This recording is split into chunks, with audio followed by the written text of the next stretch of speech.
श्रीगुरुभ्यो नमः। हरि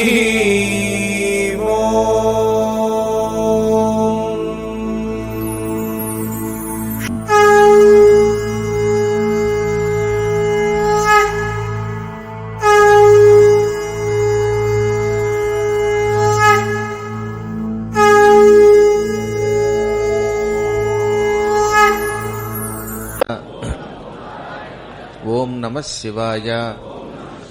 ఓం నమో నారాయణాయ. ఓం నమః శివాయ. ఓం నమో నారాయణాయ.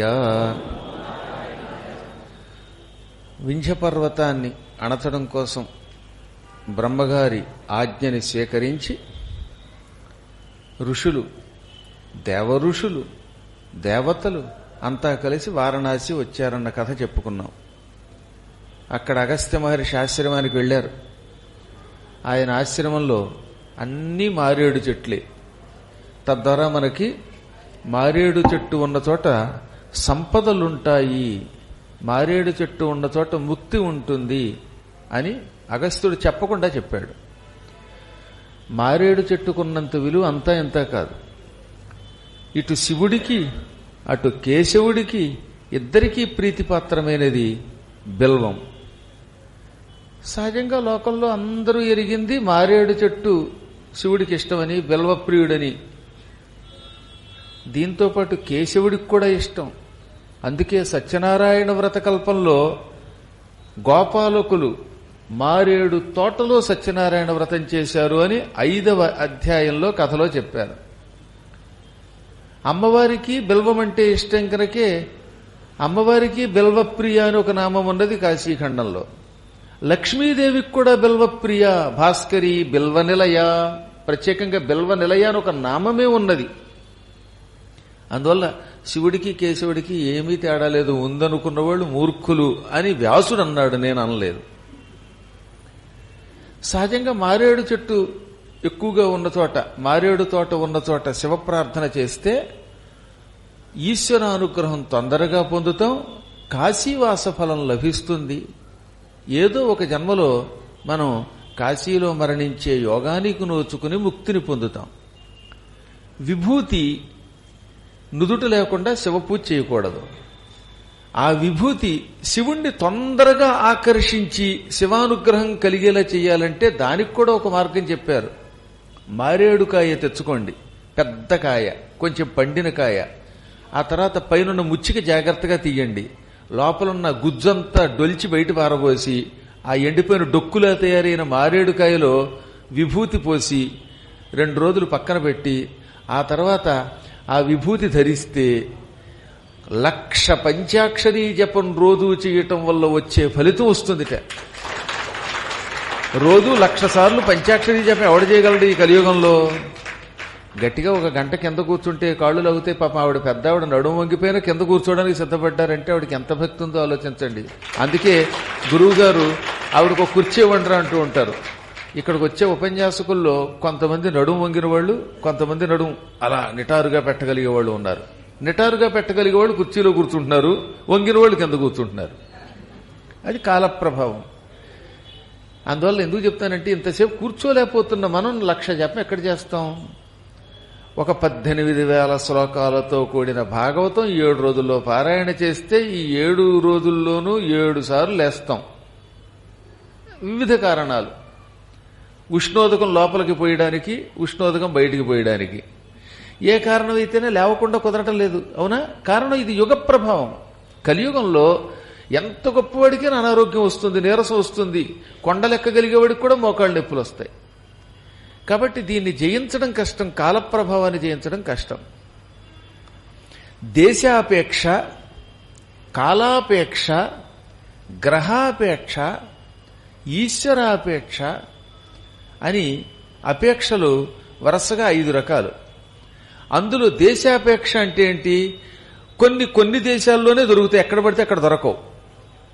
అనగా కాశ్మీర్ ఉందనుకోండి, అక్కడ కుంకుమ పువ్వు బాగా దొరుకుతుంది, అందుకే దానికి కాశ్మీర జము అని కూడా పేరు. కాశ్మీర జము అంటే కాశ్మీరము నుండి పుట్టునది. కుంకుమ పువ్వుకి స్పెషాలిటీ అక్కడ. ఇక్కడ మనం ఎంత గింజుకున్నా అంత గొప్ప కుంకుమ పువ్వు చెట్టు పెరగదు. కాశ్మీర్లో పండాయి కదా అని యాపిల్స్ మన దొడ్లో వేస్తే పండవు, వచ్చిన తెప్పలు ఆ ప్రాంతానికే పరిమితం. కొన్ని అలా ఉంటాయి గనక వాటికి దేశాపేక్ష అని పేరన్నమాట. మామిడి పళ్ళు ఉన్నాయి, అవి ఉష్ణమండలాల్లోనే పండుతాయి. కాబట్టి మన దక్షిణ భారత్లో పండినంత బాగా ఏ అమెరికాలోనూ మామిడి చెట్టు వేసినా మామిడికాయలు పండవు. అథవా కొన్ని ప్రాంతాల్లో మామిడికాయలు కాస్తే దానికి మళ్ళీ పులుపు తగిలించాలి కర్మ, అది మామిడికాయలో ఉండదు, ఒట్టి చప్పగా ఉంటుందన్నమాట. కాబట్టి మామిడికాయలు ఇదిగో ఈ భారతదేశం లాంటి దేశాల్లో బాగా పండుతాయి. ఎందుకంటే దాని స్వభావం అది.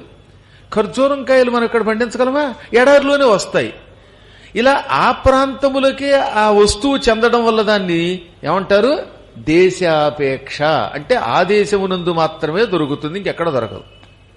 ఇంకా కాలాపేక్ష అంటే సమయం వచ్చినప్పుడు మాత్రమే అది వస్తుంది. నువ్వు ఎంత గింజుకున్నా సమయం రాకుండా అది పూర్తి కాదు. నేను గుడి కట్టాలనుకున్నాను, డబ్బులు ఇచ్చేసినంత మాత్రం చేత గుడి కడతాడా? దానికి 3 నెలల్లో 4 నెలల్లో 5 నెలల్లో పడుతుంది. మాఘ పూర్ణిమ నాడే ప్రతిష్ఠ చేయాలి, అది కాలాపేక్ష. ఆ సమయం వస్తే గానీ ఆ పని అవ్వదు. పిల్లాడు పుట్టాడు, పుట్టగానే వాడు పెద్దవాడైపోవాలని కోరుకున్నా ఎక్కడో ఏ సుకుళ్ళంటి వాడో తప్ప తక్కిన వాళ్ళు పెరగడానికి ఆ ఏడు రావలసిందే. సమయం వస్తే గాని మనిషి పెరగడు, సమయం వస్తే గాని శక్తి బయటికి రాదు. అందువల్ల సమయముతో ముడిపెట్టబడిన పనులను కాలాపేక్ష అంటారు. అంటే ఆ టైం వచ్చేదాకా అది సక్సెస్ అవ్వదనమాట. ఇంకా మూడవది గ్రహాపేక్ష. అంటే ఏమిటనమాట? గ్రహాల అనుగ్రహం ఉంటే గాని ఆ పని అవ్వదు. ఎంత గింజుకోండి, ఆ గ్రహాల అనుగ్రహం లేకపోతే ఆ పని అవ్వదనమాట. ఒక్కొక్కడికి ఏలినాటి శని ఉంటుంది, ఆ టైంలో వాడు గిజగిజలాడిపోతాడు. ఒక్కొక్కడికి కర్మగాలి కుజదోషం వస్తుంది, ఒక్కొక్కడికి ఏదో చంద్రమహాదశ పడుతుంది, శుక్రమహాదశ పడుతుంది, ఇంకో వక్రమహాదశ పడుతుంది. ఇలాంటి టైముల్లో ఒక్కొక్క దశ పడితే శుభం కలుగుతుంది, ఒక్కొక్క దశలో దరిద్రం పట్టుకుంటుంది. కోట్లు సంపాదించుతాడు, ఆ తర్వాత చింకి కోట్లు కూడా లేకుండా అయిపోతాడు. వాడెవడు ఆ మధ్యన కౌన్ బలేగా కరోడుపతిలో సంపాదించేట ₹1 కోటి. ఇప్పుడు తెలుసువాడు మళ్ళీ ఆటో నడుపుకుంటున్నాడు పాపం, అద్దె ఆటో. వచ్చిన డబ్బంతా తగలబెట్టేశాడు ఒక్క దెబ్బకి, నడమంత్రపు సీరంతా పాడు చేసుకున్నాడు. వాడే చెబుతున్నాడు ఎలా వచ్చిందో తెలియదు, ఎలా పోయిందో తెలియదని. యూట్యూబ్లో ఇంటర్వ్యూ చూస్తే మనకు మతిపోతుంది. అంటే గ్రహాల అనుగ్రహం లేకపోతే అలా ఉంటుంది. గ్రహాలు అనుగ్రహించే అనుకోండి, నెత్తి మీద వెంట్రుక ముక్క లేనివాడు నోటికొచ్చినట్టు మాట్లాడినా అందరూ చప్పట్లు కొడతారు. ఆ గ్రహాలు వక్రీకరించాక దిక్కుమాలాడా నువ్వా ఇలాంటివి చెప్పింది, ఆవుల్ని పూజించద్దన్నవరా నీ మొహం తగలయ్యా, నీకు అవార్డులు ఇచ్చిందని రేపొద్దున మళ్ళీ వీళ్ళే తిడతారు. ఇవంతా గ్రహ అపేక్ష అంటారన్నమాట. ఇంకా తర్వాత అదేమిటనమాట అంటే వ్యక్తి అపేక్ష. ఓ మనిషికి ఒక్కొక్క యోగం ఉంటుంది. ఆ మనిషి ఎందుకు అలా పుట్టాడో మనం చెప్పలేం. ఇప్పుడు ఫలానా వంశంలో పుట్టమని ఎవడు చెప్పాడు? మాధవ్ని ఆ ఇంటి పేరులో పుట్టమన్నాడు, పద్మాకర్ గారిని ఈ గోత్రంలో పుట్టమన్నాడు, తాతగారిని ఆ మైనంపాటి ఇంట్లో పుట్టమన్నాడు. ఆయన ఇంటి పేరు మైనంపాటి ఎందుకంటే ఏం చెప్తాం, ఆయన అంతే మైనంపాటిలోనే పుట్టాడు. ఆయన్ని కోట అనే వంశంలో పుట్టమన్నాడు, ఆయన్ని నిడుముక్కల వంశంలో పుట్టమన్నాడు, ఆయన ఇంకొకటి ఏమన్నా ఏదో గొడుగు ముక్కల దాంట్లో పుట్టమన్నాడు. ఆ దాంట్లో పుట్టడానికి నీ చేతిలో ఏం లేదు. ఆ వ్యక్తికి ఆ కర్మయోగం వల్ల ఆ వంశంలో పుట్టి ఆ గోత్రంలో పుట్టి ఆ పని చేయవలసిన యోగం ఉంటుంది. అందుకే కులం మతం అనే ఒక వంకతోటి కొట్టుకు తెచ్చేటప్పుడు పాతకాలంలో రే కులంలో నీ చేతిలో లేదురా, అది నిన్ను భగవంతుడు అలా పుట్టించాడు, ఇది వ్యక్తి అపేక్ష, ఇందులోంచి బయటికి రాలేవు, జ్ఞానంతో నువ్వు గొప్పవాడివవు అన్నారు. అది నీ చేతిలో లేదు. ఇంకా 5వది ఈశ్వరాపేక్ష. అంటే ఈశ్వరుడి యొక్క అనుగ్రహం, ఆయన అధీనంలో ఉంది లోకం అంతా. ఈశ్వరుడు తలుచుకుంటే ఏదన్నా చేయగలుగుతాడు. ఈశ్వరుడు అనుగ్రహించాలనుకున్నప్పుడు నిన్ను ఎంత దరిద్రపు స్థితిలో ఉన్నా కాశీకి పంపుతాడు. ఆ ఈశ్వరుడికి నీ చేతల మీద కోపం వచ్చిందనుకో, అప్పుడు కాశీలో ఉన్నవాడు కూడా మెడబట్టుకుని మూసీలో పారేస్తాడు. ఏసీలో కాశీకి తీసుకెళ్లిన వాడు ఆయనే, మళ్లీ ఏసీ లేకుండా నాన్ ఏసీలో తీసుకొచ్చి మూసీలో పారేసిన వాడు ఆయనే. ఏ కేసైనా ఈశ్వరాధీనమే. ఆ ఈశ్వరుడి యొక్క అధీనం వల్లే మానవులు ఏం చేస్తారన్నమాట, సకల శుభాలు పొందుతారు. ఈ ఈశ్వరాపేక్ష రావాలంటే ఏం చెయ్యాలి అంటే, మారేడుకాయలో విభూతి వేసుకుని ఆ తర్వాత ఆ విభూతి చేతిలో వేసుకుని తరచుగా ధరిస్తే ఈశ్వరుడి యొక్క అనుగ్రహం కలుగుతుంది. అందువల్ల ఎంత సులభమైనవి. అందువల్ల మారేడు చోట్ల పెంచేవారు. ప్రణవపీఠంలో ఎన్ని చెట్లు ఉన్నాయండి మారేడు, ఏకబిల్వం, మహాబిల్వం, త్రిదళం, ఇన్ని బిల్వాలన్నీ అక్కడ ఎందుకున్నాయి అంటే చాలా మంది అడుగుతారే, కారణం అదే. ఆ బిల్వ వృక్షములున్న చోట ఈశ్వర అనుగ్రహం పొందవచ్చు, తపశ్శక్తిని పొందవచ్చు. ఆయన అనుగ్రహం ఉంటే సంపదలు వస్తాయి. ఆయన అనుగ్రహం ఉంటే కేజీ బంగారంతో సింహాసనం చేయించాలనుకున్నాడు 100 కేజీలతో సింహాసనం చేయించగలుగుతాడు. నీ వేలికి ఉంగరం ధరిస్తే అది నువ్వు మాత్రం అనుభవిస్తావు. ఈ బోడి ఉంగరాల వల్ల మనకేం ఉపయోగం లేదు. ఎన్ని ఉంగరాలున్నా చచ్చేటప్పుడు తీసి పక్కన పారేస్తారు, లేదా ఎవడో ఒకటి రహస్యంగా జేబులో వేసుకుంటాడు. అదే ఈ ఉంగరాన్ని అన్ని ఒక ముద్ద చేసి, గాజులన్నీ ఒక ముద్ద చేసి, ఈ దిక్కుమాలిన బంగారం మానవుడు ధరించేటటువంటి దాన్ని ఒక సింహాసనం చేసి దాని మీద భాగవతాన్ని పెట్టి ద్వారకలో ఊరేగిస్తే యుగయుగాలు మనం వైకుంఠంలో ఉంటాం. ఈ సింహాసనం మనం అనుభవించేది కాదు, అది భగవంతుడు అనిపిస్తాడు. ఒకసారి ఆ సింహాసనం చేసి అక్కడ పెట్టా కదా, నేను చేసుకుంటావు నువ్వు. ఎప్పుడు దాని మీద భాగవతం పెట్టి ఊరేగించడం. ఏ ప్రాంతంలోకి వెళ్ళినా ఓసారి భాగవతం చేస్తే భాగవతం ఊరేగిస్తాం, స్కాంద పురాణం చెప్పినప్పుడు స్కాంద పురాణం ఊరేగిస్తాం, రామాయణం చెప్పుకుంటున్నప్పుడు రామాయణాన్ని ఊరేగించవచ్చు. తద్వారా భగవంతుడి అనుగ్రహం పొందొచ్చు. ఇప్పుడు బంగారంతో ఉత్సవమూర్తిని చేస్తే ఆ ఉత్సవమూర్తిలో ఉన్న బంగారం మన అందరిని అనుగ్రహిస్తుంది. వ్యక్తిగతంగా ఉన్న బంగారం కొంతవరకే ఉపయోగపడుతుంది మనకి, అదేం వద్దని అనడం లేదు ఎవడం. కానీ అది భగవంతునికి ఎలా ఉపయోగపడాలో అది ఎక్కువ లాభం. భగవంతునికి ఉపయోగపడేలా చేసేటటువంటి శక్తి అక్కడ ఆ దివ్యమైన వృక్షాలకి, శ్రీఫల వృక్షాలకి, బిల్వ వృక్షాలకు ఉన్నది. అందుకని బిల్వాన్ని నిరంతరం పూజిస్తూ బిల్వం అనేటటువంటి వృక్షాల తోటని వేసి ఓ పెద్ద ఉద్యానం తయారు చేసి అగస్త్యుడు అందులో తిరుగుతున్నాడు. అక్కడికి వెళ్లారు ఋషులని చెప్పారు కదా, ఆయన పలకరించారు. పలకరించాక ఇప్పుడు బృహస్పతి మాట్లాడాడు. ఇక్కడ వరకు నేను మీకు చెప్పాను. బృహస్పతి మాట్లాడడం ముందు లోపాముద్రతో మాట్లాడాడు. ఆవిడ మాత, లక్ష్మీ స్వరూపిణి. అమ్మా నువ్వు లక్ష్మివి, ఆయన విష్ణువు అని పొగిడాడు. ఇంటికి రాగానే గృహిణిని ముందు పూజించాలి. గృహిణి గృహం ఉచ్యతే అన్నారు. అసలు ఇల్లంటే ఏం కాదు, ఇల్లు ఇల్లాలతోటే ముడిపెట్టబడి ఉన్నది. ఆ గృహిణిని చూస్తే గృహం ఎలా ఉందో తెలుస్తోంది. అందువల్ల ఇల్లు అనగా ఆ ఇంటిలో ఉన్న భార్య మీద ఆధారపడి ఉంది. మీరెవరైనా ఏ ఇంటికైనా వెళ్ళినప్పుడు ముందు ఆడవాళ్ళని గౌరవంగా చూడటం నేర్చుకోండి. కొడుకు ఇంటికి వెళ్ళారు, వెళ్ళినప్పుడు అమ్మా కోడలా అని ముందు కోడలకి ఎంతో గారాబం చేసి ముద్దు చేసి అప్పుడు కొడుకుతో మాట్లాడితే, రేపు పొద్దున్న ముసలాడివే మంచం మీద పడితే ఈ కోడలు నీ నోట్లో ఇంత టీ చుక్క పోస్తుంది, కాఫీ చుక్క పోస్తుంది. ఎప్పుడు కోడల మీద కొడుక్కి నేరం చెప్పి కొడుక్కి కోడలికి తగాదా పెట్టావనుకో, నువ్వు మంచం మీద పడినప్పుడు ఆయన లేని సమయం చూసుకుని కొడుకు లేని సమయం చూసి నోట్లో నాభి పోస్తుంది మండిపోయి. దిక్కుమాలిందనా, నా కాపురం చిచ్చు చేశావే, నేను నీకు ఇప్పుడు టీ పొయ్యాలా కాఫీ పొయ్యాలా అంటుంది. కాబట్టి మనం ఎప్పుడు కూడా ఇంటికి వెళ్ళగానే కోడల్ని గౌరవించాలి. మా నాన్నగారు చేసిన ఘనకార్యం అదే, అందుకే ఆయన సుఖపడ్డారు. మా నాన్నగారి అదృశ్యం ఏంటంటే ఏ ఇంటికి వెడితే ఆ ఇంట్లో ఆ కోడలు కొడుకు మా దగ్గరే ఉండండో, మావయ్య గారు మా దగ్గరే ఉండండి అనేవారు. ఇది నేను ఆశ్చర్యపోయేవాడండి చూసినప్పుడల్లా. పోటీ పడేవారు. ఎవడన్నా తల్లిదండ్రులు ఇంట్లోంచి గెంటేయాలని చూస్తారు.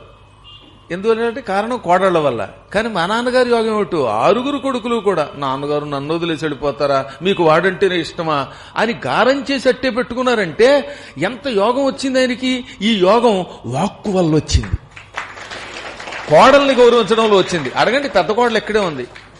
నా కోడలు, నా తల్లి, నా సుందరి, నా బంగారు తల్లి అన్ని రోజు ఆవిడ్ని గారం చేసేవారు. మా దిక్కుమాల కొడుకు కంటే కోడలు గొప్ప అని అనలేదు. కోడలు గొప్పే, కొడుకు గొప్పే, ఇద్దరిని గొప్పగా గౌరవించారు. మళ్ళీ చాలా మంది ఏం చేస్తారంటే కోడల్ని మంచి చేసుకోవడానికి కొడుకుని తిడతారు. అది తప్పే. కొడుకుని కోడల్ని సరిగ్గా బేరీజు వేసుకుని చూసుకుంటే అప్పుడు ఏమవుతుందన్నమాట, కుటుంబం సుఖంగా ఉంటుంది.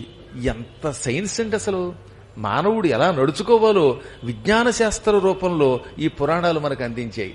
అందులో పురాణములు బాగా చదువుకుంటే కుటుంబం సుఖంగా గడుస్తుంది. ఊరికి అందులో చదివేసి పైకి కిందకి ఆయన గంగాస్నానం చేశాడు, ఈయన వచ్చాడు, దుర్వాసుడు వచ్చాడు, అంబరీషుడు అన్నం పెట్టాడు, అంబరీషుడు అన్నం పెడతాడు, ఆయన శాపం పెడతాడు. అది కాదు, అందులో ఉన్న ప్రవర్తన ఏమిటో మనం తెలుసుకుని నడుచుకోవాలి.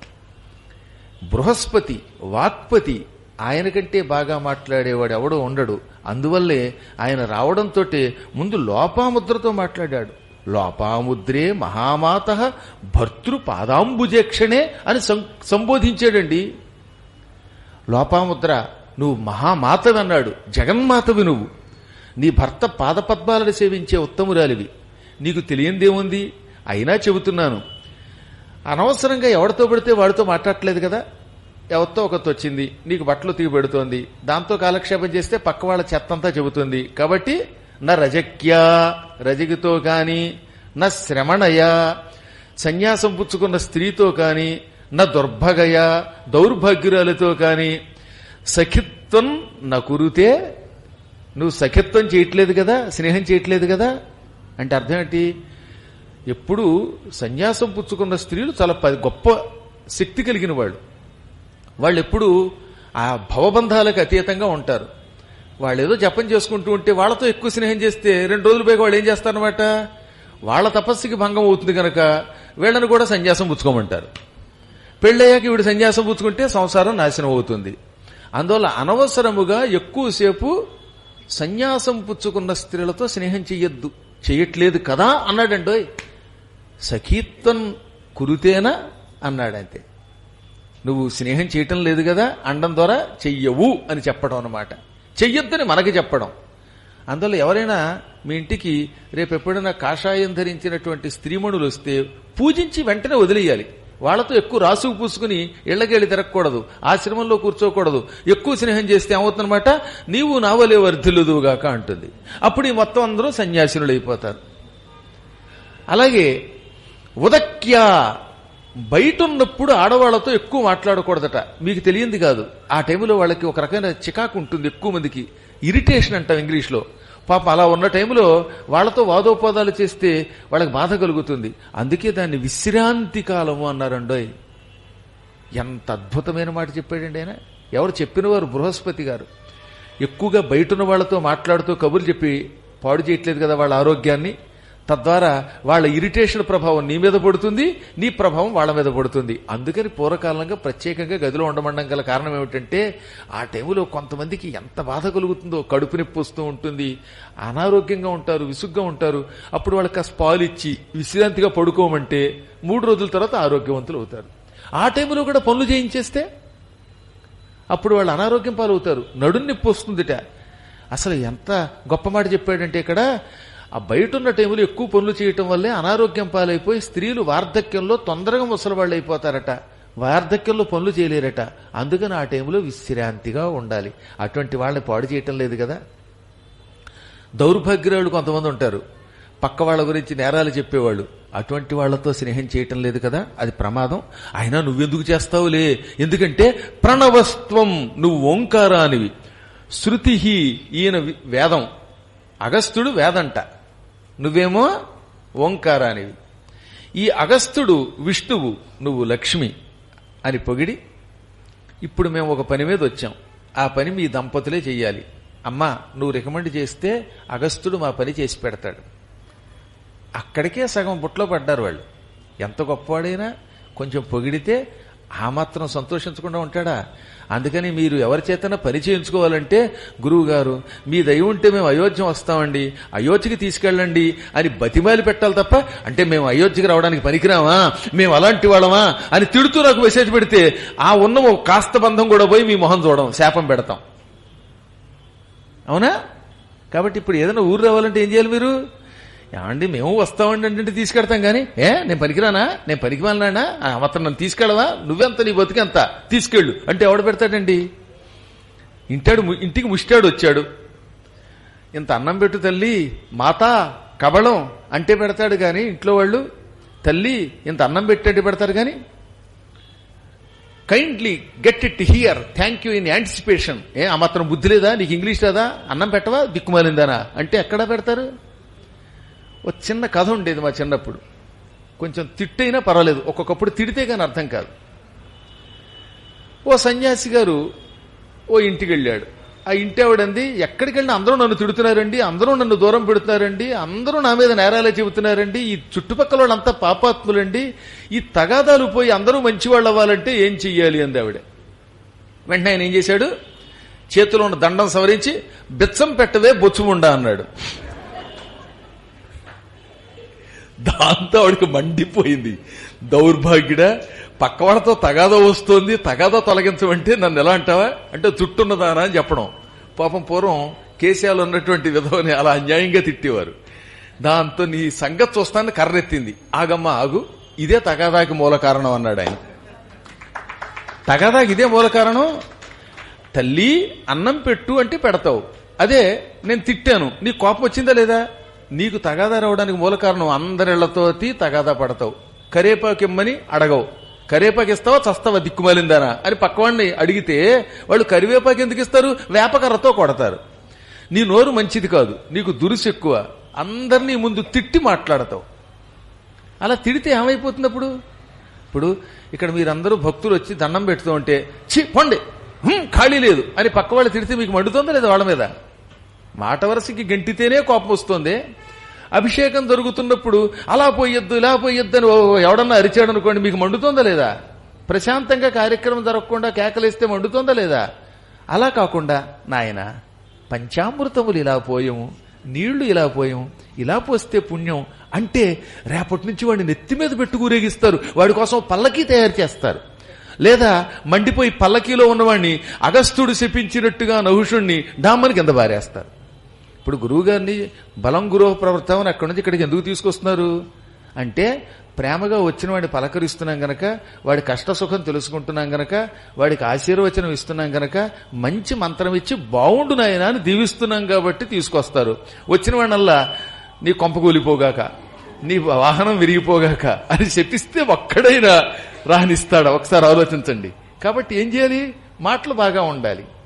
అందుకని ఏం చెప్పారన్నమాట, ఎప్పుడూ కూడా ప్రేమగా మాట్లాడాలి. అది బృహస్పతి నేర్చుకున్నవాడు గనక ఆయన బృహస్పతి అన్నారు, బుద్ధికి బృహస్పతి లాంటి వాడు అన్నారు. ఆయన అలా అనగానే లోపాముద్ర అగస్త్యునికేసి అలా చూసింది. అంటే వచ్చిన వాళ్ళ పని చెయ్యమని ఆవిడ చెప్పిందని ఈయన కనిపెట్టాడు. ఈ రోజు నుంచి ఏం చేస్తారు మీరు? ఏంటి అని వెళ్ళినప్పుడు ఆ ఇంటి వాళ్ళని తిడతారా? రాగానే మా రైలు క్యాన్సిల్ చేసేసారా అనకూడదు. అయ్యా రైలు క్యాన్సిల్ చేసినా మీ దయవల్ల బస్సులో వచ్చామండి, బస్సు ఏర్పాటు చేసిన పుణ్యాత్ములండి అని పొగడాలి. ఒక ఆయనకి రైలు టికెట్ చేయించామండి, కర్మగాలి రైలు క్యాన్సిల్ అయింది, ఆయన బస్సులో వచ్చాడు. రాగానే రైలు క్యాన్సిల్ అయినా బస్సులో వచ్చే అవకాశం ఇచ్చి డబ్బులు ఇచ్చిన పుణ్యాత్ములండి అనాలి తప్ప మా రైలే క్యాన్సిల్ చేసి మమ్మల్ని హైదరాబాద్ రానివ్వకుండా చేశారా అంటే రేపు పొద్దున్న హైదరాబాదు కాదు వీటి మీద బాదుతారు కదా. ఇవన్నీ తెలుసుకోవాలి. ఆ తర్వాత అగస్త్యునికేసి తిరిగాడు. అగస్త్య, వింధ్య పర్వతం మేరు పర్వతం మీద ఉన్న కోపంతో విపరీతంగా శరీరాన్ని పెంచాడు. అతనికి పైకి లేచే శక్తి ఉన్నది. తిర్యగోర్ధ్వమధశ్చైవ శక్తిస్తే శైలవర్ధితం అంటాడు సుందరకాండంలో. కొన్ని పర్వతాలకి పక్కలకి పైకి కిందకి పెరిగే శక్తి ఉంటుంది. అలా శక్తి వింధ్య పర్వతానికి ఉన్నది. అది బ్రహ్మగారి వరం. బ్రహ్మగారు నువ్వు శరీరం పైకి పెంచితే ఎట్టి పరిస్థితుల్లో నిన్ను నేను అదుపులో పెట్టనని కూడా వరం ఇచ్చాడు. అందువల్ల బ్రహ్మాది దేవతలు ప్రస్తుతం వింధ్య పర్వత గర్వం సర్వం కర్వం చేయడానికి ఒప్పుకోవటం లేదు. అందుకే నీ దగ్గరకు వచ్చాం. ఆ వింధ్యం స్పర్ధ వల్ల, ఈర్ష్య వల్ల, అసూయ వల్ల దెబ్బతింటున్నాడు. ఏ చ స్వభావ కఠిన ఏ చ మార్గావరోధకాః ఏ స్పర్ధయా వృద్ధిమంతః తద్వృద్ధిర్వర్ధితా శుభాః. కఠినమైన మనస్సు కలిగిన వాడు, వాడి స్వభావం కఠినంగా ఉంటే వాడు ఎక్కువ కాలం సుఖంగా ఉండట. అందువల్ల ఎప్పుడూ మృదువుగా ఉండాలి. మనస్సు ఎలా ఉండాలి? మృదువుగా ఉండాలి, కఠినంగా ఉండకూడదు. ఇతరుల యొక్క మార్గాన్ని పాడు చేయకూడదు. ఎవడో మంచి పని తలపెడితే ఆ పనిని అడ్డుకోకూడదు. ఇతరులు ఒక మంచి పనిని తలపెట్టినప్పుడు వీలుంటే సాయం చెయ్యి, లేకపోతే నోరు మూసుకో తప్ప ఓ మంచి పనిని పాడు చేయకు. కళ్యాణం చేస్తున్నాం, పాడు చేయకు. రేపేదో ద్వారకలో భాగవత సప్తాహం పెట్టాం, దాన్ని పాడు చేయకు. వీలుంటే రా, వీలుంటే సాయం చెయ్యి, లేదా నోరు మూసుకో. కాబట్టి కఠినమైన మనస్సు ఉండకూడదు, ఇతరుల పనిని పాడు చేయకూడదు. రెండోది. ఇక మూడవది ఏమిటి? ఇతరుల మీద ఈర్ష్యతో పైకి రావాలని కోరుకోకూడదు, స్పర్ధతో వృద్ధి పొందకూడదు. నేను పైకి రావాలి అని కోరుకోండి, అంతేగాని పక్కవాడు 4 అంతస్తుల బిల్డింగ్ కట్టాడు గనక నేను అంతకంటే గొప్ప బిల్డింగ్ కడతాననుకోకూడదు. వాడెవడో యాగం చేశాడు గనక వాడు 1 కోటి యాగం చేస్తే నేను 100 కోట్ల యాగం చేస్తాను పట్టుదలతో చేయకు. నువ్వు కూడా గొప్ప యాగం చేయాలనుకో, అంతే తప్ప వాడి మీద పోటీతో చెయ్యకు. వాడెవడో ఏదో పట్టాభిషేకం చేశాడు కాబట్టి నేను ఇంకా గొప్ప పట్టాభిషేకం చేయాలనుకోకు. ఇతరులతో స్పర్ధతో కార్యక్రమం తలపెట్టకూడదండోయ్, అది ఎప్పుడు ప్రమాదకరమే. ఈ 3 పనులు చేయకూడదు. ఒకటేమిటి, కఠినమైన మనస్సు ఉండకూడదు, మంచి పనులకు ఆటంకం కలిగించకూడదు, స్పర్ధతో ఈర్ష్యతో పెరగాలని కోరుకోకూడదు. ఇలాంటి 3 పనులు చేసిన వాడున్నాడే, వాడు ఒకవేళ వృద్ధి పొందడు, పొందిన అశుభ, చివరికి అది అశుభమే అవుతుంది. తద్వృద్ధిర్వర్ధిత అశుభ అన్నాడు. అది వృద్ధి అవ్వచ్చు, ఒకవేళ వృద్ధి కలగకపోవచ్చు. వృద్ధి కలిగినా అది ఎక్కువ కాలం ఉండదు, చివరికి ఆ వృద్ధి పాడైపోతుంది. అందువల్ల ఇతరుల మీద ఈర్ష్యను ఎప్పుడూ వహించకూడదు. తెలుగులో శ్రీనాథుని ఎంత బాగా అనువాదం చేశాడండి. ఎవ్వడు నిసర్గ కఠినుండెవ్వడు సన్మార్గరోధి, ఈర్ష్యాపరుడై ఎవ్వడు తనకధికునితో చెవ్వకు చేసాచు వాని సిరుల ధ్రువముల్. నిసర్గ కఠినుడు, నిసర్గ అంటే బై బర్త్, సహజంగా వచ్చుట. సహజమైన కఠినత్వం ఉంటుంది కొంతమందికి, చిన్నప్పటి నుంచి కఠినంగా మాట్లాడడం వాడి అలవాటు అన్నమాట. అసలు ఇంకా మృదువుగా మాట్లాడే లక్షణం ఉండదు. పుట్టుకతోటే ఎవడి స్వభావము కఠినముగా ఉంటుందో, సన్మార్గానికి మంచి పనులకు ఎవడు అవరోధంగా ఉంటాడో, ఎవడు తనకంటే గొప్పవాడితో యుద్ధానికి వెడతాడో అటువంటి వాడికి శాశ్వతమైన శుభం ఉండదు. వాడి సిరులు అధ్రువముల్. సంపదలు శాశ్వతంగా ఉండవు, అశాశ్వతం అవుతాయి. ఇవాళ ఉంటాయి, రేపు పోతాయి. ఈ చివరిది కొంచెం మార్చాడు. స్పర్ధయా వృద్ధిమంతః అన్నదానిని ఎవ్వడు తనకు అధికునితో చెవ్వకు చేసాసని కొంచెం మార్చాడనమాట. అది కూడా అదే అర్థం కదా. తనకంటే గొప్పవాడిని చూచి ఈర్ష్య పొంది వాడికంటే గొప్పవాడవాలని పనిచేస్తున్నాడు. అంటే తనకంటే గొప్పవాడితో తగాదాకి వెడుతున్నాడు. అలాంటి వాడి దగ్గర డబ్బు ఉండదు. ఈ మంచి మాటల్ని మనం గుర్తుపెట్టుకోవాలి. వింధ్యపర్వతం నిసర్గ కఠినుడు అంటే మానవులకైతే కఠినమైన స్వభావం. అసలు కొండ కదా అది, అన్ని బండరాళ్లే. అంటే వాడు కఠినుడు. చెప్పకుండా చెప్పటం, అవన్నీ బండలరా, కాబట్టి వాడి గుండె కూడా బండగుండే. చూసారా, వాడు పుట్టుకతోటే బండ. దానికి తోడు ఏం చేశాడు, ఇప్పుడు మంచి పనులకు అవరోధం కలిగించాడు. సూర్య భగవానుడి యొక్క రథానికే ఆటంకం కలిగించి తద్వారా లోకమంతా నాశనమైపోవాలని కోరుకుంటున్నాడు. ఇక 3వ పని, తనకంటే గొప్పవాడైన మేరు పర్వతంతో స్పర్ధ వహించి వైరం వహించి నేను అతనికంటే గొప్పవాడిని అవ్వాలని చూస్తున్నాడు. ఈ 3 వల్ల ఇది వరకు ఉన్నవాడి శక్తి నశించిపోతుంది. అంటే ఇప్పుడు మేము ఎందుకు వచ్చాం, ఆ వింధ్య పర్వత గర్వాన్ని తగ్గించి తిరిగి సూర్యుడి యొక్క రథం యథాతథంగా నడిచేటట్లు చేయుము, అలా చెయ్యమని ప్రార్థించడానికి వచ్చాము అన్నారు వాళ్ళు. గురువు గారంతటి వాడు, దేవగురువు అంతటి వాడు, ఆయన పేరు బృహస్పతి అయినా చివరికి గురువు అనే పేరుతోటి స్థిరపడిపోయిన వాడు. అటువంటి మహాత్ముడు అడిగితే కాదంటాడా? పైగా పక్కన భార్యామణి కూడా ఏమండి అనండి అన్నట్లుగా చూసిందిట. ఎవరన్నా మన ఇంటికి వచ్చినప్పుడు ముందు భార్య మొహంకేసి చూడాలి. ఆవిడ ముఖం కళకళలాడితే ఆ వచ్చిన వాడిని ఇంట్లో ఉంచుకోమని అర్థం.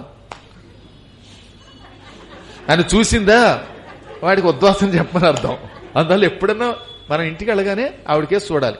నేను ఎప్పుడు మొగుడికేసి చూడను, ఆవిడకేసి చూస్తాను. ఆవిడ ముఖం కళకళలాడిందంటే ఓహో గురువు గారి ఇంటికి రావడం వాడికి ఇష్టం. ఆవిడ ఇష్టం వల్ల ఇంటికి వచ్చామని తెలుస్తుంది అనమాట. లేకపోతే తెలుస్తుంది కదా మనకి, అక్కడ ఎక్కువసేపు ఉండలేము. ఎందుకు వచ్చాడరా బాబు అన్నట్టుగా చూస్తే ఉపయోగం ఉంది, అవునా? అందువల్ల సగమేమో అగస్త్యుడికి ఆ మాటల వల్ల ఆనందం కలిగింది. దాని తోడు అమ్మవారు లోపాముద్ర అంతటి గొప్పవాడు కూడా సైగ చేసింది. అందువల్ల ఆయన అన్నాడు. ఎక్కువ మాట్లాడలా. ఏమన్నాడు? యతథేతి ప్రత్యువాచ సమాధాయ తథేతి ప్రత్యువాచ. అలాగే సమాధానం చెప్తూ మీరు అన్నట్టే తథా ఇతి అంటే అలాగే చేస్తానన్నాడు. ఓకే అనేసాడు ఆయన. వీళ్ళు ఆనందపడ్డారు. ఆ తర్వాత ఎవరి దాని వాళ్ళు వెళ్ళిపోయారు. ఎక్కువసేపు సంభాషణ లేదు, అనడం వెళ్ళిపోవడం. ఇక ఇప్పుడు వాళ్ళు వెళ్ళిన తర్వాత అగస్త్య మహర్షి గారు బెంగపెట్టుకున్నారు. ముందు మాట ఇచ్చేసాడు కానీ తర్వాత బెంగపెట్టుకుంటారు. అగస్త్యుడు కూడా కొంచెం నాలాంటి వాడు. అప్పుడప్పుడు కొంతమంది ఉపన్యాసం అడిగితే అనేస్తాను, తర్వాత చూస్తే ఈ డేట్లు ఇబ్బంది. అప్పుడు భగవంతుడు కూడా ఒక్కోసారి నాకు సాయం చేస్తాడు. రేపు ఉదయం ఎవరికో అనవసరంగా మాట ఇచ్చాను, ఎలారా బాబు పొద్దున వెళ్ళడం బాబు అనుకుంటూ ఉంటే వాళ్లే వద్దన్నారు. అదొక అదృష్టం. రేపు పూర్ణాహుతి ఉందండి, అందువల్ల మీరు వచ్చి ఇబ్బంది పడిపోతారు, మాకు అర్థమైంది, మిమ్మల్ని ప్రశాంతంగా పిలుస్తా ఉన్నారు. అప్పుడు భగవంతుడు ఉన్నాడు అనిపిస్తుంది అనమాట. ఎందుకని ఎప్పుడు లేవను, ఎప్పుడు మంత్రోపదేశాలు చేయను, మళ్ళీ ఎక్కడికి వచ్చి అదేదో జింఖానా గ్రౌండ్కి వెళ్ళి ఉపన్యాసం చెప్పి మళ్ళీ ఇంటికి వచ్చి పడుకుని సాయంత్రం ప్రవచనం అంటే ఎంత కష్టం అయిపోతుందండి. మానవ రూపంలో ఉన్నప్పుడు మానవ శరీరమే. మనం ఎంత ఆరోగ్యవంతులమైనా మానవ శరీరాన్ని జాగ్రత్తగా వాడకపోతే ప్రమాదం తెచ్చిపెడుతుంది అది. అందుకనే శరీరమాద్యం ఖలు ధర్మ సాధనం అని ఎప్పుడో చెప్పాడు మహానుభావుడు కాళిదాసు గారు. ధర్మాన్ని సాధించాలంటే అన్నిటికీ మూలం మన శరీరం. శరీరాన్ని ఆరోగ్యంగా అట్టేపెట్టుకోవాలి. ఇవాళ నవయౌవనంలో ఉంది కదా అని జనరల్ కంపార్ట్మెంట్లో ప్రయాణం చేసి పరుగున గిరినారు వెళ్లి అక్కడ ప్రయాణం చేసి ప్రదక్షిణ చేసి మళ్ళీ ఇంటికి వచ్చి తిరిగి రాత్రి అక్కడ పడుకుని ఇక్కడ పడుకుని తిరగకూడదు తోడ తింటే ఆ తర్వాత ఏమవుతుందైనా గురువు గారు కారు డ్రైవ్ చేయలేనంటే నిద్ర వస్తుంది అంటావు. ఏనా సుధాకర్ రెడ్డి అంతేనా? అంటే శరీరమే. ఎంత గురువు గారి కటాక్షం ఉన్నా ప్రయాణం చేసి వచ్చి రాగానే గురువుగారు ఏలూరు రా అన్నారు. ఇప్పుడే ఒళ్ళంతా పలిసిపోయిందండి, అందరూ కొట్టారు కదా, ముల్లుగర్రతో తోశారు కదా అని అదేదో గుజరాత్ వెళ్లి ప్రదక్షిణ చేశానండి, నానాయాతన పడి వచ్చానండి, రాగానే మీరు రమ్మంటున్నారండి అన్నాడా లేదా? మరి ఇబ్బంది వస్తుంది. శరీరం అది. ఇవి దృష్టిలో పెట్టుకోవాలి. అందుకని మాట ఇవ్వడం కాదు, నిలబెట్టుకోవడం కష్టం. మాట ఇచ్చేటప్పుడు ఆచితూచి ఇవ్వాలి, ఇచ్చాక నిలబెట్టుకోవాలి. పాపం అగస్త్యులు వారు మాట ఇచ్చాక దేవతలంతా వెళ్ళాక లోపాముద్రకేసి తిరిగి లోపాముద్ర, ఈ దేవతలంతా నా కొంప ముంచారు, పొగిడి నన్ను బుట్టలో వేసుకున్నారు అన్నాడు. మీకు అనుమానం రావాలి, ఏమిటి బుట్టలో వేసుకోవటం అంటే? ఇప్పుడు ఈయన వింధ్యపర్వతం దగ్గరికి వెళ్లి దాని గర్వం తగ్గించాలి, దాని పొడుగును తగ్గించాలి. తగ్గించాలంటే ఏం చేయాలి? కాశీ వదిలిపోవాలి. కాశీ వదిలిపోవడం కాదు, శాశ్వతంగా వదలాలి. దానికి ఒక కారణం ఉంది, అది మీకు ముందే తెలుస్తుంది తర్వాత. కాశీ వదిలి వెళ్లడం అంటే ఆయనకి ప్రాణం పోవడం కంటే ఎక్కువ బాధ కలిగిస్తోంది. కాశీలో ఉంటే ముక్తి, కాశీలో మరణిస్తే ముక్తి అని ఎంతో కష్టపడి కాశీ వచ్చి అదృష్టవశాత్తు ఇక్కడ ఒక ఆశ్రమం కట్టుకుని అందులో బిల్వవనం వేసుకుని ఆ బిల్వవనంలో రకరకాలైనటువంటి పువ్వుల తోటలు కూడా నాటుకుని జాజి, విరజాజి, సన్నజాజి, మల్లెతీగలు నాటి వాటికి నీళ్లు పోసి ఆ పువ్వులు పట్టుకెళ్లి అమ్మవారికిచ్చి గణపతికిచ్చి బిల్వపత్రాలతో శివుణ్ణి పూజిస్తూ తరిస్తున్నాడు ఆయన. శాశ్వతంగా కాశీలో ఉండిపోదాం అనుకున్నాడు ఆయన. ఎంతో కష్టపడి మంచి ఆశ్రమం కట్టుకున్నాడు ఆయన. కాబట్టి కట్టాడులేండి. మామూలు వాడు కట్టాలంటే రోజు అనౌన్స్మెంట్ చేయాలన్నమాట. కాశీలో పీఠం కట్టాలి అని చెబితే అప్పుడప్పుడు ఎవడో స్పందించి 10 రూపాయలు ఇస్తాడు. ఈ 10లన్నీ పోగేసి 1 కోటి రూపాయలు తయారు చేస్తే అక్కడ 5 కోట్లు అయిపోతుంది. 5 కోట్లు పోగేసరికి అది 10 కోట్లు అవుతోంది. దాంతో ప్రాజెక్ట్ ఎప్పుడు ప్రొలాంగ్ అవుతోంది. అవునా? కానీ ఆ రోజుల్లో ఆయనకి ఆ యోగం లేదు. హాయిగా సంపాదించాడు భూమి అంతా కూడా. పాతకాలంలో ఇక్కడ ఎంతండి గజం? మా చిన్నప్పుడు 1979లో కవాడిగూడలో గజం 2 రూపాయలు కొన్నారు మా వాళ్ళు. గజం 2 రూపాయలు. ఇప్పుడు గజం 2 లక్షలు అంటే లేదు. కాలప్రభావంలో పెరిగిపోతూ ఉంటుంది. ఆ కాలం కనుక ఆయన అదృష్టం బాగుండి ఆశ్రమం కట్టుకున్నాడు. ఇప్పుడు ఆశ్రమం వదిలి వెళ్ళిపోవాలి, ఇంకా కాశీలో ఉండే అవకాశం ఉండదు. కారణం ఏమిటి ఇప్పుడు చెబుతున్నాను. వింధ్య పర్వతం యొక్క పొడుగుని తగ్గించాలి అంటే ఎవరి వల్ల కాదు, ఒక్క అగస్త్యుడు వెడితేనే ఆయన నమస్కరిస్తాడు. అగస్త్యుడు కనబడితే ఎంత గొప్పవాడైనా నమస్కరించాలి. నమస్కరించాలంటే పొడుగ్గా ఉన్నవాడు ఏం చేయాలి? కర్ర పడ్డట్టు నేల మీద పడాలి. అప్పుడు పడితే ఏమవుతుంది? కొండ పొడుగ్గా ఉన్నది కాస్త నేల మీద పడిపోతుంది. అప్పుడు సూర్యుడు వెడతాడు. తనంత తాను దండం పెట్టినటువంటి వాడిని శాపం పెట్టచ్చా? పెట్టకూడదు. కాబట్టి ఏం చేయాలి? నాయన నువ్వు ఇలా ఉండు అనాలి. ఎంతకాలం? నేను తిరిగి వచ్చేదాకా. గౌరవంతో మనని గౌరవిస్తూ కాళ్ళ దగ్గర దండం పెట్టిన వాడిని కదలకుండా ఇలాగే పడుండు అని ఆజ్ఞాపించగలమా? ఒకసారి మీరే ఆలోచించండి. నేనే కాసేపు అగస్త్యుణ్ణి, ఈ కుర్రవాడు వింధ్యపర్వతం, ఈ వెంకట్టన్నవాడు నా మీద అభిమానంతో సాష్టాంగ పడ్డాడు. లే అంటే కదా లేస్తాడు పాపం. కానీ అలా పడున్నవాడిని కదలకుండా అలాగే అట్టే పెట్టాలంటే అది పాపమే కదా. ఎంతసేపు ఉంటాడు పాపం? తిండి తినాలి కదా, కదలాలి కదా. కాబట్టి ఒక పరిమితం పెట్టాలి. నాయన ఒక 5 నిమిషాలు అలా నమస్కారం చెయ్యి, ఆ తర్వాత నేను వెళ్ళాక లే అంటే వెళ్ళాక లేస్తాడు. ఇప్పుడు అగస్త్యుడు వింధ్యుడు దండం పెట్టాక నేను ఈ వింధ్యపర్వతం దాటి దక్షిణ భారతానికి వెడుతున్నాను, నేను తిరిగి వచ్చేదాకా ఇలా పడుండు, నేను ఇటు తిరిగి వచ్చిన తర్వాత మళ్ళీ నువ్వు యథాతథంగా పైకిలే అనాలి. అప్పుడు వాడు పైకి లేవడానికి అవకాశం లేకుండా అలా పడుంటాడు. కానీ ఈయన తిరిగి ఇక్కడికి వస్తే ఏమవుతుంది? వీడు మళ్ళీ యథాప్రకారంగా పైకి లేస్తాడు. కాబట్టి శాశ్వతంగా కాశీ వెళ్లకుండా సౌత్లో ఉండిపోవలసి వస్తుంది ఆయన. అందుకని బాధపడుతున్నాడు, శాశ్వతంగా నేను కాశీకి దూరం అయిపోతాను. ఒక పక్కన బృహస్పతి, మరో పక్కన ఇంద్రుడా, మరో పక్కన దిక్పాలకుల, ఇంతమంది గొప్పవాళ్లు వింధ్య పర్వతాన్ని ఏమీ చెయ్యలేక నా దగ్గరకు వచ్చినప్పుడే నేను అనుమానించాల్సింది. ముఖమాటానికి వెళ్ళాను, మొగమాటానికి వెళ్లి లొంగిపోయాను.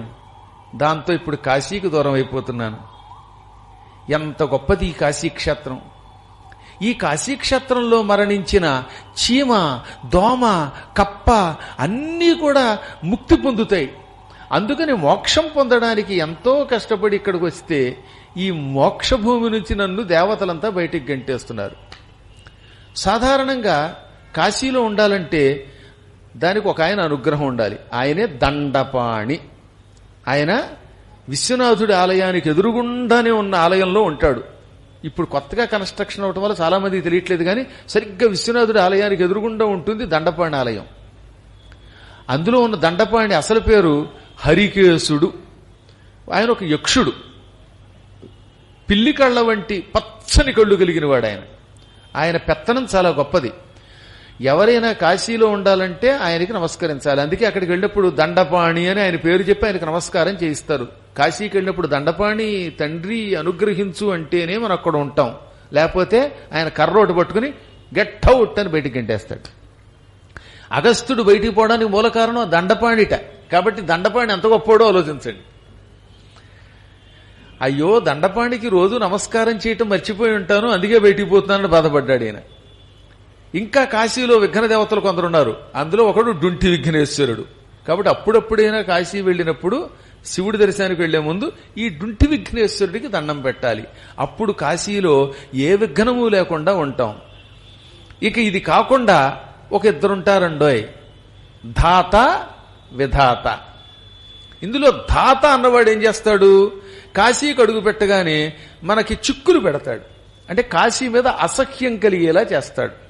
సరిగ్గా కాశీలోకి రాగానే రైల్వే స్టేషన్లో నీ పరుసుపోతుంది అనుకోండి, ఛీ కాశీకి వచ్చాను పరుసుపోయింది అని నీకు కాశీ మీద విరక్తి కలగాలి. అందుకని ఈ ధాత అన్నవాడు దొంగాడి ద్వారా లేకపోతే వీడు దొంగయి పరుసు కొట్టేలా చేస్తాడు. ఆ చిన్న చిక్కుకి కనుక నువ్వు బాధపడ్డావా ఇక కాశీకి దూరం అయిపోతావు. అక్కడ నిలదొక్కుని పద్మాకర్ గారు చెప్పారు, కాశీఖండంలో ధాత అన్నవాడు చిక్కు పెడతాట, అందువల్ల ఆ చిక్కుల్లోంచి బయటపడడానికి విధాత అన్నవాడిని తలుచుకోవాలట అని ఆ ధాతకి విధాతకి దండం పెడితే వెంటనే ఇంకోడెవడో వచ్చి పోయిన పొరుసైనా ఇస్తాడు, లేదా 100 రూపాయలు పోతే 200 చేతిలో పెట్టి దండం పెట్టి వెళ్ళిపోతాడు. పోయింది 100, వచ్చింది 200. సంభ్రముడు ఉద్భ్రముడు అని ఒక ఇద్దరు ఉంటారు. ఈ సంభ్రమోద్భ్రములు ఏం చేస్తారు, కాశీకి రాగానే తగాదా పడేలా చేస్తారు. అంటే ఆటో వాడు వచ్చి 100 రూపాయలు అడిగి దిగిన తర్వాత 200 అడుగుతాడు, వాడితో తగాదా. లేదా ఎవడో కిళ్ళి నవిలి తిక్కను ఉమ్ముతాడు, దాంతో మనకు అసహ్యం కలుగుతుంది. అప్పుడప్పుడు కాశీలో కొన్ని చోట్ల చూసారా, కిళ్ళి ఉమ్ములు, సిగరెట్లు, బీడీ వాసన వస్తుంది. కాశీ ఏదో గొప్పదని వచ్చాం, తీరా వస్తే ఈ ఉమ్ములేమిటి, ఈ దుమ్ములేమిటి, ఈ వాసనలేమిటి అని మనకి కాశీ మీద అసహ్యం కలిగేలా చేసేవాడు ఈ సంభ్రముడు. అప్పుడు గురువు గారిని తలుచుకోండి, జై విశ్వేశ్వర అనండి. అప్పుడు ఉద్భ్రముడు అన్నవాడు ఏం చేస్తాడు, మనకి ఇదంతా పరీక్షరా, ఎలా ఉన్నా నేను కాశీని విడిచిపెట్టను అనుకోరా, అప్పుడు తరిస్తావు అని మళ్ళీ మనకి కాశీ మీద ప్రీతి కలిగేలా చేస్తాడు. అందుకని సంభ్రముడు ఉద్భ్రముడు, ఈ సంభ్రమోద్భ్రములు ధాత విధాత, డుంటి విఘ్నేశ్వరుడు, దండపాణి, వీళ్ళందరూ నిరంతరం కాశీలో ఉండేలాగా ఉండకుండా చేస్తారు. వాళ్లలో ఎవరికైనా నేను అపచారం చేశానేమో అని బాధపడ్డాడు. ఇప్పుడు అర్థమవుతుందా కాశీ వెళ్ళినప్పుడు ఏమవుతుందో? కాశీ వెళ్ళగానే ఈ సంభ్రముడు అన్నవాడు ఏం చేస్తాడనమాట, నువ్వు ఒక విస్తరాకు వేసుకుని అందులో మాగాయ ముక్కేసుకుని తిందాం అనుకుంటే అందులో పక్కవాడు కూర్చునేలా చేస్తాడు. దాంతో నీకు మండిపోయి నాకెందుకు ఈ కాశీ, నాకు రిటర్న్ టికెట్ చేసేయి అంటాడు. అప్పుడు మీరు కనుక మీ గురువులో విశ్వేశ్వరుణ్ణి తలుచుకుంటే, ఓహో దిక్మాలను మాగాయ ముక్క కోసం ఈ కాశీ నుంచి రిటర్న్ జర్నీ టికెట్ అడుగుతున్నానే విట్రా, పోతే మాగాయ పర్వాలేదు, మాగాయ పోయిన ఇక్కడ జాగా ఉంటే చాలు అనుకుంటాడు మళ్ళీ. అందుకని గురువుని తలుచుకోవాలి ఆ టైంలో. ఇలా ఎన్ని పరీక్షలు. అయ్యో మీరంతా నాకు ఎంత అన్యాయం చేస్తున్నారు అని కాసేపు వాళ్ళందరినీ తలుచుకున్నాడు. కాశీ విశ్వేశ్వర, నీకెంత సేవ చేశాను, ప్రతిదినము మణికర్ణికా ఘట్టంలో స్నానం చేసి స్వయంగా చెంబుతో నీరు పట్టుకొచ్చి నీ శిరస్సును పోసి అభిషేకించానే, అటువంటి నాకు ఆ అభిషేక జలం కళ్ళల్లోంచి కిందకు వచ్చేలా చేసావా అన్నట్ట. అంటే అర్థమైందా? నీరు ఆయన నెత్తిమీద వస్తే నాకు కన్నీరు వచ్చేలా చేస్తావా? నీకు దూరమే నేను ఎలా బతుకుతాను అని కాసేపు ఏడ్చాడు. అసలు కొంతకాలం ఒక ఊళ్ళో ఉంటే ఆ ఊరి మీద వ్యామోహం వస్తుందండోయ్. ఆ ఊరితో మనకి ఏ సంబంధం ఉండదు, కానీ 4 రోజులు తణుకులో వెళ్ళి అక్కడున్న ఒక వీధిలోకి వెళ్ళి పుణుకులు తింటే ఆ పుణుకుల మీద వ్యామోహంతో తణుకు విడిచిపెట్టలేరు. ఇది జరిగింది. తిప్పాపట్ల రామకృష్ణ శాస్త్రి గారని నా పక్కనే ఉండేవారు, ఎంతో ప్రేమ ఆయనకి. ఆయన చెప్పేవారు, ఆయనకి తెలుసున్న ఓ బంధువు ఉండేవట. ఆయన రోజు అక్కడ ఒక హోటల్ ఉండేదిట. అందులో పెసరట్టు ఉప్మా కోసం బ్యాంకు ఉద్యోగంలో యావత్ జీవితం ప్రమోషన్ వదులుకుని క్లర్కుగా ఉండిపోయాడు కేవలం. ఇది స్వయంగా ఆయన చెప్పిన మాట. ఎంత మంచివాడో రామకృష్ణ శాస్త్రి గారు అంటే. ఆయన ఒక అనుభవం చెప్పారు, ఈ మధ్యనే పోయారు. ఆయన భార్య ప్రభావతి గారు గురువు గారు అంటే ఎంతో సేవ చేసి వచ్చారు. 70-80 ఏళ్ళు ఆవిడికి. అందువల్ల ఆవిడ చెప్పిన మాటలు వింటే నాకు ఆశ్చర్యం కలిగేవి. ఆయన చెప్పిన మాటలు వింటే కేవలం టిఫిన్ కోసం ప్రమోషన్ అనేసట. మానవులకి ఎంత వ్యామోహం చూసారా. కొంతకాలం ఒక ఊళ్ళో ఒక వీధిలో ఉంటే ఆ వీధి వదిలిపెట్టేది. నాకే ఉప్పల మీద వ్యామోహం వచ్చేసి అవి ఉప్పలు వదిలిపెట్టలేదు. ఎన్ని తెప్పలు వచ్చి పడ్డాయో. నాకు ఎక్కడికి వెళ్ళినా మా ఉప్పల్ అని గొప్పలు చెప్పుకుంటున్నానంటే గురువు గారికి కూడా ఉప్పల మీద వ్యామోహం రావడానికి కొన్ని కారణాలు ఉన్నాయిలండి. అది చాలా పుణ్యక్షేత్రం, గురువు గారు ఉన్నారు కనుక. సరే, దాంతో పాటుగా ఆ ఉప్పల క్షేత్రంలో మా మనవడు పుట్టాడు గనక అక్కడ నిరంతరం భాగవత సప్తాహాలు జరుగుతున్నాయి గనక ఎన్నో ఉపాసనలు జరుగుతున్నాయి. అందుకే అక్కడ ఏరుకోరి తాతగారు అక్కడ చేరారు, గురువు గారు అక్కడ చేరారు, మహాత్ములంతా అక్కడే చేరుతున్నారు. ఉప్పలు భవిష్యత్తులో కాశీ అంత గొప్ప క్షేత్రం అయిపోతుంది.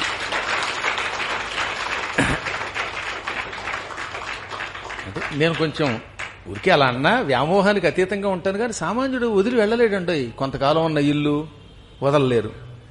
భార్యను వదలగలరా? ఎందుకంటే పెళ్ళయింది, ఆవిడతో 10 ఏళ్ళో 15 ఏళ్ళో కాపురం చేశారు. అంటే పాతవాళ్ళు, మంచివాళ్ళ సంగతి చెప్పేది.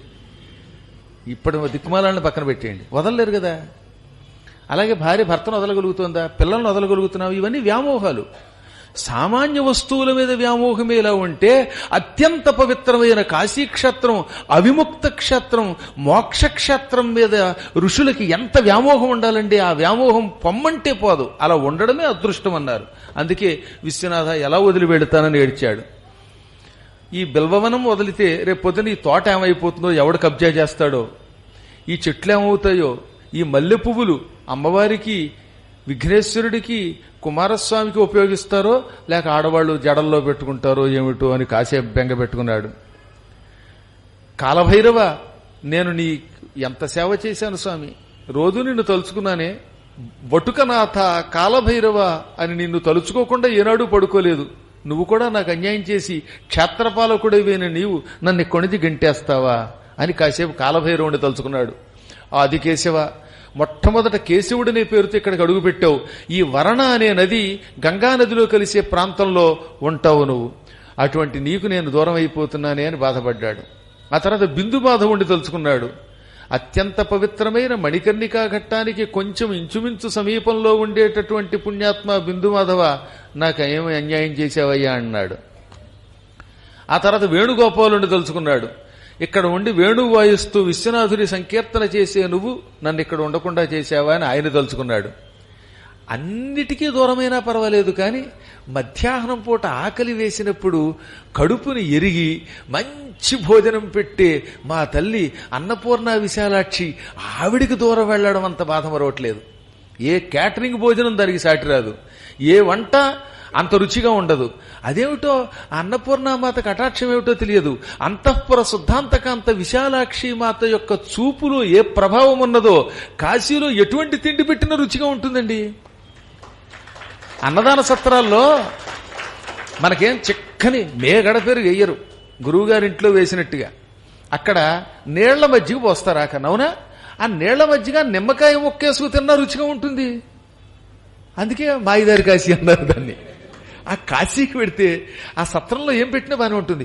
అందులో మా సత్రం, ఆ కరివెన సత్రంలో అందులో వేణుగోపాల్ గారు సెక్రటరీగా ఉన్నప్పుడు మరింత అద్భుతంగా ఉన్నది. మహానుభావులు ఆ సత్రాన్ని ఎంతో బాగా స్థాపించారు, నిర్వహిస్తున్నారు. ఇప్పుడు వేణుగోపాల్ గారు సెక్రటరీ. అంతటి పుణ్యాత్ములు, అంత దాతలు చాలా అరుదుగా ఉంటారు. కాశీ పెడతామా, ఆ సత్రంలో అన్నం పెట్టి ఇంత కూర పెట్టి ఆ ప్రసాదం పెడితే ఆ ప్రసాదం పంచభక్ష పరమాన్నాల భోజనం కంటే రుచిగా ఉంటుంది. అది కాశీ మహిమ అంటే. నీ ఇంట్లో నువ్వు ఏ పెరుగేసుకు తిను, పాయసంతో తిను, కానీ అది ఆయాసమే. అక్కడ మాత్రం ఏ భోజనం చేసినా రుచిగా ఉండడానికి గల కారణం అత్యంత పవిత్రమైన ఆహారం అవడమే. ఆ అత్యంత పవిత్రమైన ఆహారం ఎందుకు అవుతోంది? అక్కడున్న ఆహారం విశాలాక్షి మాత హస్త స్పర్శ వల్ల. బంగారపు గరిటెతో మధ్యాహ్నం పూట ఆవిడ అన్నం వడ్డిస్తూ ఉంటుందిట, రహస్యంగా మనకి తెలియకుండా. అందుకే మీకు వడ్డించి అన్నం రుచిగా ఎందుకు ఉంటుందో తెలుసా? ఇప్పుడు నేనున్నాను, సత్రంలో ఆకు వేసుకున్నాను, ఇంత అన్నం వడ్డించుకున్నాను, నాకు తెలియకుండానే విశాలాక్షి పక్కన నిలబడి బంగారపు గరిటెతో అందులో కొంచెం నెయ్యి వేస్తుంది, కాస్త సాంబారు పోస్తుంది, ఓ అప్పడం వేస్తుంది, ఇంత పాయసం వేస్తుంది. అందుకని సత్రంలో భోజనం అయినప్పటికీ అమ్మవారు అదృశ్య రూపంలో బంగారపు గరిటెతో అందులో పదార్థం వేస్తోంది కాబట్టి అబ్బా, ఆ మాగాయ మొక్కో, ఆ నిమ్మకాయ మొక్కో, లేకపోతే ఇంకో నీళ్ల మజ్జిగో, లేకపోతే నిజంగా పాయసమో దద్దోజనమో ఏది తిన్నా ఎంత రుచి, ఎంత రుచి, ఏమి రుచి, ఓ రామ నీ నామం ఎంత రుచిరా అంటాడే అంత రుచిగా ఉంటుంది. ఇప్పుడు ఆ మాత యొక్క అన్నానికి దూరం అయిపోతున్నానని బాధపడిపోయాడు ఆయన. అన్నిటికంటే మధ్యాహ్నం పూట ఆవిడ పెట్టే భోజనం నాకు దూరం అయిపోతే ఏ క్యాటరింగ్ భోజనం చేయాలో, ఎక్కడ తినాలో దిక్కుమాల భోజనం అని బాధపడ్డాడు పాపం. ఇలా అందరినీ తలుచుకుంటూ విఘ్నేశ్వరుల్ని, అక్కడున్నటువంటి దేవతల్ని, సకల లింగాలని, బ్రహ్మేశ్వర లింగాన్ని, వాసుకీశ్వర లింగాన్ని, శివరాత్రీశ్వర లింగం, ఆ శివరాత్రీశ్వర లింగం అన్నపూర్ణాలయం ఉంది కదా, పాత అన్నపూర్ణాలయం, ఆ ఆలయం దగ్గర పైకి వెళ్ళండి, ఎంత పెద్ద లింగం, శివరాత్రీశ్వర లింగం అంత లింగం ఉంటుంది ఏకంగా. అటువంటి లింగాలని అన్నింటినీ తలుచుకున్నాడు పాపం ఆయన. ఇలా విలపించి విలపించి తప్పదు గనక, ఎక్కువసేపు ఉంటే ఇచ్చిన మాట తప్పినట్టు అవుతుంది గనక మళ్లీ వ్యామోహంలో పడతాడు గనక కాశీకో దండం పెట్టి అందరి దగ్గర నుంచి నేను వెళ్ళొస్తాను, నా అపరాధాలు క్షమించండి, విఘ్నేశ్వర ఇక నువ్వు సుఖంగా మీ నాన్నగారి దగ్గరుండు, నన్ను గంటేస్తున్నావుగా అని ఆయన్ని తెప్పి లాస్ట్ అండ్ ఫైనల్ గా మళ్ళీ విఘ్నేశ్వరుడు తెప్పాడు. నువ్వే ఈ పని చేసావన్నాడు, విఘ్నాలు కలగజేసావన్నాడు. ఆయన నవ్వుకున్నట్ట తొండంతో ఇలా అని. ఇప్పుడు గంటినా దీని వెనక ఇంకేదో భవిష్యత్తులో శుభమే ఉంటుందిరా అని చెప్పడం అన్నమాట. వెళ్ళిపోతున్నాను బెంగపెట్టుకోవద్దు. కాశీ విశ్వేశ్వరుడు ఒకడి చేత ఒక పని చేయిస్తున్నాడంటే, కాశీకి వాడిని దూరంగా తీసుకెడుతున్నాడంటే, ఎవడిని భక్తుణ్ణి, ఒక భక్తుణ్ణి కాశీకి దూరం చేశాడంటే భవిష్యత్తులో ఇంకేదో గొప్ప పదవి ఇవ్వబోతున్నాడు అని అర్థం అన్నట్టుగా సైగ చేశాడు. క్రమంగా బయలుదేరి వింధ్య పర్వతం దగ్గరకు వచ్చాడు ఆయన. అక్కడ వింధ్య పర్వతం దూరం నుంచే అగస్త్యుడిని చూచాడండోయ్. ఆయన నడుస్తూ ఉంటే ఆయన బరువుకి భూమి దద్దరిల్లిపోయిందిట. అంతటి బరువు ఉన్నవాడు ఆయన. అగస్త్యుడు తలుచుకుంటే భూమి మొత్తం సముద్రంలో కలిపేయగలడు. సముద్రం మొత్తం ఎలాగో ఆపోసన పట్టాడు. ఆయన శక్తి అంతా ఇంతా కాదు. అసలు ఇక్కడ చెప్పలేదు కానీ శివపురాణంలో ఇంకో కథ ఉందండోయ్. ఒకప్పుడు అగస్త్యుడు శివుడి పెళ్లికి వచ్చాట. శివుడికి తరచుగా పెళ్లి చేస్తారు అక్కడ. ఆ కళ్యాణానికి వచ్చాడు. ఇప్పుడు మనం ఉత్సవమూర్తులకి కళ్యాణం చేయలేదు, అలాగే అక్కడ తరచుగా కళ్యాణం చేస్తుంటే కళ్యాణానికి రాగానే ఈ మొత్తం భూమండలం అంతా ఉత్తరం వైపుకి ఇలా తిరగబడిపోయిందిట. దాంతో దేవతలు కంగారు పడ్డారు, మనుషులు కంగారు పడ్డారు. భూమి ఇలా తిరగబడిపోతుంది ఏమిటంటే, నేనెంత బరువు ఉన్నానో అంత బరువున్న ఒక ఆయన నా పెళ్లి చూడడానికి వచ్చాడు, అందువల్లే మా ఇద్దరి బరువు వల్ల భూమి తిరగబడిపోతుంది అన్నట్ట. నీ అంత బరువు ఉన్నవాడు ఎవడు అంటే, ఇదిగో ఈ పొట్టి ఆయన అగస్త్యుడు. శివుడంత బరువు ఉన్నవాడు వాడు. ఆయన దక్షిణంలో, నేను ఉత్తరంలో ఉంటే, దక్షారామంలో అక్కడ ఆయన, నేను కాశీలో ఉంటే భూమి బ్యాలెన్స్ అవుతుంది. పడవలో చూసారా, ఇటిద్దరిని పెడతారు. ఒక్కొక్కప్పుడు అటువైపు కొంచెం ఆ మాత్రం ఉన్నవాడిని ఒకరిని పెట్టి, ఇటువైపు నాబోటి వాళ్ళు ముగ్గురిని పెడతారు. అప్పుడు పడవ బ్యాలెన్స్ అవుతుంది. అందరూ ఒకవైపుకి వస్తే పడవ తిరగబడుతుంది. అలాగా అగస్త్యుడు దక్షిణంలో ఉండి నేను ఉత్తరంలో ఉంటే భూమి సక్రమంగా ఉంటుంది అన్నాక అప్పుడు ఆయన అక్కడి నుంచి వచ్చేసేట. ఇది కూడా ఒక కల్పంలో జరిగిందన్నారు. అసలు ఇవన్నీ వింటూ ఉంటే మనకి ఎంత ఆశ్చర్యం కలుగుతుందండి. ఆ అగస్త్యుడు శివుడు అంతటి గొప్పవాడు అనమాట. కాబట్టే ఆయనని చూచి చూడగానే దద్దరిల్లిపోతున్న భూమిని గ్రహించి, ఓహో ఆ వస్తున్నటువంటి పొట్టివాడు అగస్త్యుడు, పక్కన ఆయన భార్య రాజపుత్రిక లోపాముద్ర అని గ్రహించాడు ఆయన. టక్కన సూర్యుడి యొక్క రథమును కూడా ఆపేంత పొడుగు పెరిగిన ఆయన కర్ర పడ్డట్టుగా దండం పడ్డట్టుగా పడిపోయాడు. దండవత్ ప్రణామం చేశాడనమాట. అంటే అలా కర్ర పడేసినట్టుగా పడిపోయాడు, సాగిలపడ్డాడు. ఎక్కడో ఓంకార క్షేత్రం దగ్గర పెరిగిన ఆయన కాశీ దగ్గర దాకా పొడుగ్గా శరీరాన్ని అలా పరిచాడు, నమస్కరించాడు, 2 చేతులు చాచాడు. ఆ చేతులు చాచిన స్థలమే కాశీ దగ్గర వింధ్యాచలము.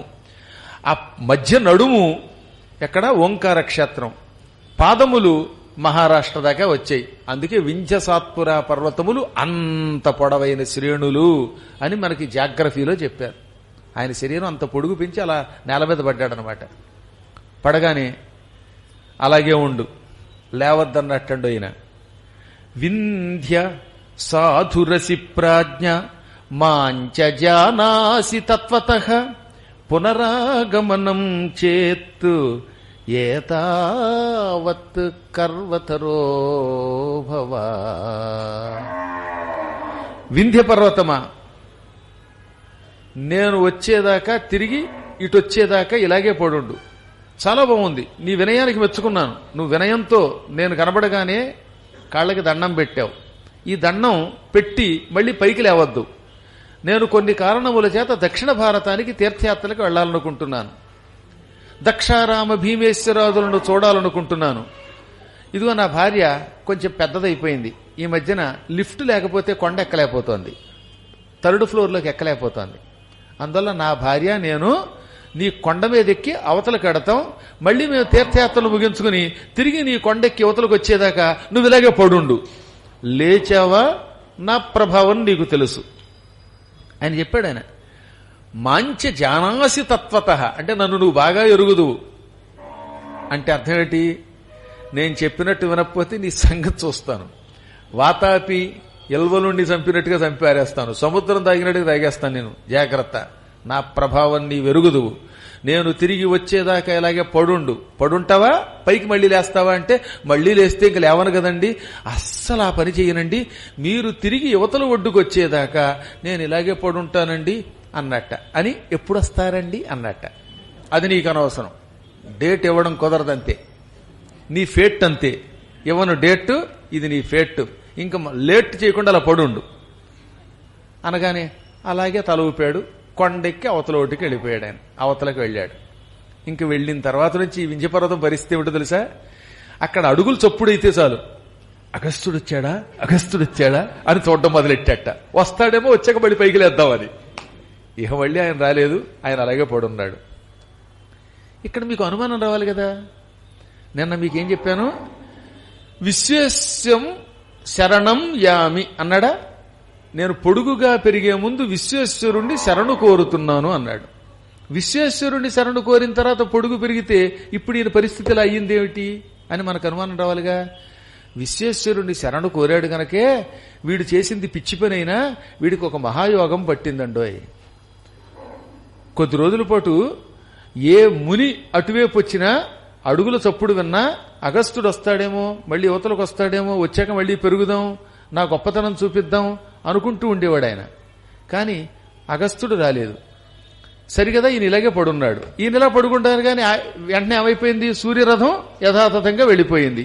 సూర్యుడు తిరగడం వల్ల మేరువు చుట్టూ ప్రదక్షిణం చేయటం, మళ్లీ కాలచక్రం అంతా సక్రమంగా జరగడం, మేరువుకి ఖ్యాతి రావడం, ఇదంతా జరిగింది. ఇప్పుడు ఈయన బెంగపెట్టుకున్నాడు. విశ్వేశ్వర, పొడుగు పెరిగేటప్పుడు నేను నిన్ను తలుచుకున్నా, నాకు ఈ అవమానం వచ్చిందేంటి? ఇదివరకు ఉన్న పొడుగు కూడా పోయింది. ఇదివరకు నేను ఎంతో ఉన్నతంగా ఉండేవాణ్ణి, అగస్త్యుడి కోసం వంగిపోయాను, దాంతో మొదలు ఉన్న వైభవం కూడా పోయింది. చూసారా? అందుకనే ఇతరుల మీద ఈర్ష్య పడితే ఉన్నది కూడా పోతుందిట. తనకి లేదని ఏడిస్తే ఒక కన్ను, పక్కవాడికి ఉందని ఏడిస్తే 2వ కన్ను పోయాయి అని సామెత ఉన్నది. వాడున్నాడు, నాకు లేదోయ్, నాకు లేదోయ్, నాకు అది లేదోయ్, ఇది లేదోయ్ అని ఏడ్చాట. ఏడవగా ఒక కన్ను పోయిందిట పాపం. దాంతో వీడేం చేశాడు? తనకి లేదని ఏడుపుతో పాటుగా ఉన్న కన్ను పోయింది, పక్కవాడికి అది ఉంది, వాడికి 3 అంతస్తులున్నాయి, వీడికి 2 అంతస్తులున్నాయి, వాడికి కంకణం ఉంది, వీడికి గండపెండేరం ఉంది అని ఏడవడం మొదలెట్టాట. దాంతో 2వ కన్ను కూడా పోయింది. అందువల్ల లేదు అని ఏడవద్దు. ఏడిస్తే ఒక కన్ను పోతుంది, పక్కవాడి కుందని ఏడిస్తే రెండో కన్ను పోతుంది. అనగా ఉన్న వైభవాన్ని కోల్పోతాడు. ఇతరుల కోసం ఏడవకూడదు. అందుకనే దాంతో ఉన్నది కూడా పోయింది పాపం ఆయనకి. అందుకని ఏం చెప్పాడు? కళానాంతే న కుశలి విశ్వం విశ్వేశ రక్షితం. ఈ విశ్వం అంతా విశ్వేశ్వరుడి చేత రక్షింపబడుతోంది. పరమాత్ముడు రక్షిస్తున్నాడు దీన్ని. అందువల్ల పరమాత్మ చేత సృష్టింపబడి, పరమాత్మ చేత పాలించబడి, పరమాత్మ చేత సంహరింపబడుతున్న ఈ విశ్వములో ఉన్న వారంతా విశ్వేశ్వర స్వరూపులే. అటువంటి వాళ్ళని గురించి ఏడుపు మొదలెడితే, ఇతరుల వృద్ధిని చూసి ఏడిస్తే అటువంటి వాడు సుఖంగా ఉండడు. ఉన్నది కూడా పోయింది ఇప్పుడు పాపం. అందుకని ఏం చేశాడు ఈయన?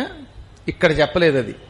ఈ విషయాన్ని అగస్త్య సంహితలో చెప్పారు. అందుకే ఆ విషయం ఇక్కడ చెబుతున్నాను మీకు.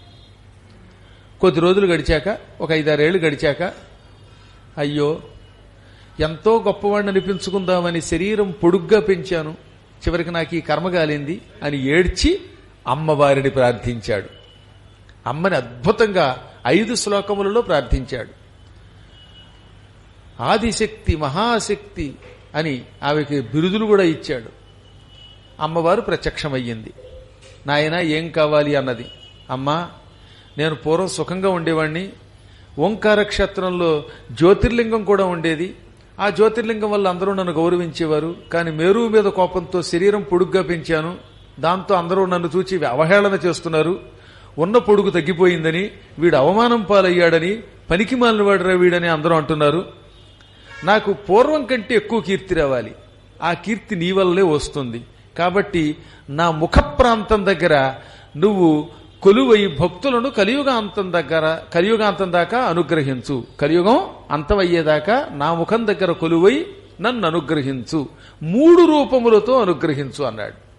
వెంటనే ఆవిడ, నీ ముఖం దగ్గర ఇలా చేతులు చాచావు కదా, చేతులు, ముఖము, ఆ ముఖం లోపల ప్రాంతం, ఇలా నీ శరీరంలో 3 ప్రాంతాల్లో నేనుంటాను.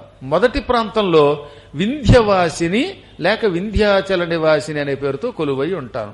స్వయంభూ విగ్రహ రూపంతో ఉంటాను. అది శక్తిపీఠం. అమ్మవారు సతీదేవి యొక్క అవయవాల్లో బొటనవేలు కూడా అక్కడే పడింది. ఆ ప్రాంతంలో నేను వింధ్యవాసిని అనే పేరుతో కలియుగాంతం వరకు మానవులకి దర్శనమిస్తాను. ఈ వంకతో రోజు నిన్ను తలుచుకుంటారు. రోజు మీరు అక్కడికి వెళ్ళినప్పుడు వింధ్యవాసిని అంటారా లేదా? దుర్గా సప్తశతిలో మార్కండేయ పురాణంలో తతస్థౌనా శయిష్యామి వింధ్యాచల నివాసిని అని ఆవిడే చెప్పింది. ఆ విధంగా అమ్మవారికి వింధ్యాచల నివాసిని అనే పేరు ఉన్నది. ఇది కాకుండా విశ్వాధిక, వేదవేద్య, వింధ్యాచల నివాసిని అని లలితా సహస్రనామంలో ఉన్నది. అగస్త్య సంహితలో ఇదే ప్రకారంగా వింధ్యాచల నివాసిని అని ఒకసారి, వింధ్యవాసిని అని ఒకసారి, వింధ్యాద్రి దమనవాసిని అని ఒకసారి పిలిచారు. ఈ విధంగా అమ్మవారు వింధ్యాచల నివాసిని అనే పేరుతో ఇక్కడ ఉంటుంది గనక ప్రజలు నిన్ను తలుచుకుంటారు. నీ కీర్తి పెరుగుతుంది. నన్ను చూడ్డానికి రావడం వల్ల నిన్ను తలుచుకుంటారు, నీ కథను తలుచుకుంటారు. భక్తుల పాదధూళి నీ కొండ మీద పడుతుంది. దాంతో నువ్వు పరమ పవిత్రుడు అయిపోతావు. ఈ ప్రపంచంలో అన్నిటికంటే గొప్పది భక్త పాదధూళి. పరమ భక్తులంతా అక్కడికి వస్తారుగా, వాళ్ళ కాలి కింద దుమ్ము పడుతుంది నీ కొండ మీద. దాంతో నువ్వు తరిస్తావు. నీ ముఖ ప్రాంతం, చేతులున్న ప్రాంతం నేలతో సమానంగా ఉండడం వల్ల కొండ అయినప్పటికీ కొండ కానట్టుగా కనపడుతుంది. ఆ తరువాత చేతులు దాటి ముఖ ప్రాంగణం దగ్గర కొండ గుహ ఒకటి ఏర్పడుతుంది. ఆ కొండ గుహలో కాళీ అనే పేరుతో కొలువుంటాను. ఇప్పటికి కూడా కాలినడకన వెళ్లొచ్చు. వింధ్యాచల నివాసిని దగ్గర నుంచి అష్టభుజాదేవి దాకా నడిచి వెడితే మధ్యలో కాళీ కోఫ్ అని కనపడుతుంది. హిందీలో ఖోఫ్ అన్న, ఖోఫ్ అన్న గుహ. గుహ అనే శబ్దం అలా మారిపోయిందనమాట. ఇక్కడ కాళికాదేవి రూపంలో ఉంటానన్నది. చిన్న గుహ, అందులో కాళిక ఉంటుంది. ఇది 2వ రూపం. ఈ తర్వాత కంఠ ప్రాంతం దగ్గర అష్టభుజాదేవి అనే పేరుతో 8 భుజములతో అమ్మవారు ఉంటుంది. అది అక్కడే సీతాదేవి రాముడితో కొంతకాలం పాటు వనవాసం చేస్తున్నప్పుడు ఓసారి వర్షాకాలం వచ్చింది. ఆ వర్షాకాలంలో గంగంతా పరవళ్లు తొక్కుతోంది, బురద నీరు. ఆ టైంలో ఏమెరగనట్టుగా రాముడు, ఈ బురద నీరు తాగలేను, చక్కని స్వచ్ఛమైన మంచినీళ్లు కావాలి, ఇప్పటికిప్పుడు కావాలన్నాడు.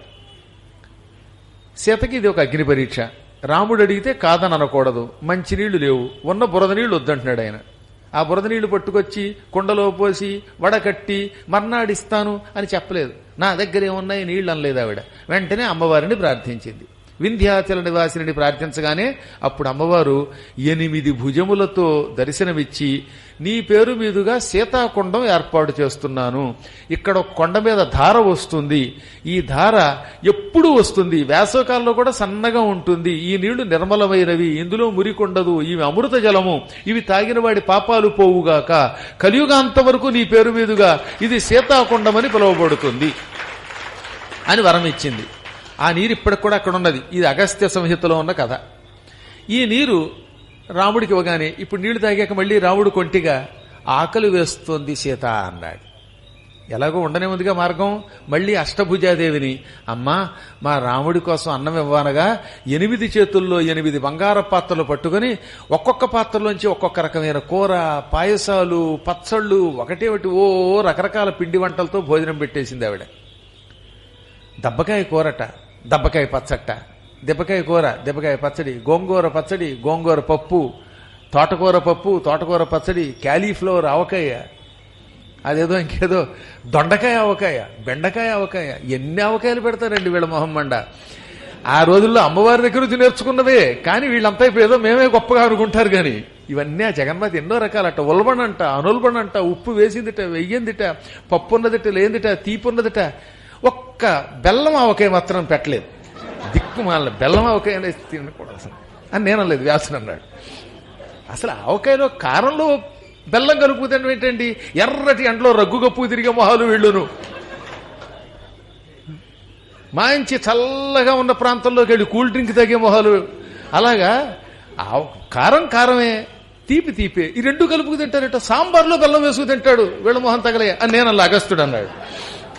సరే ఏమైతేనే రకరకాల పిండి వంటలు, రకరకాల ఆహార పదార్థాలు, కూరలు, అప్పడాలు, వప్పడాలు, వీటినన్నిటినీ అమ్మవారు ఇవ్వగానే ఆ తర్వాత అమ్మకి నమస్కరించి, అమ్మ ఈ కొండ గుహలో నా కోసం దర్శనమిచ్చి ఆహారం పెట్టావు. కలియుగాంత వరకు అష్టభుజాదేవి పేరుతో ఈ కొండ గుహలో ఉండమనగా ఆవిడ అలాగే ఆరోపంతో అక్కడ కొలువయ్యింది.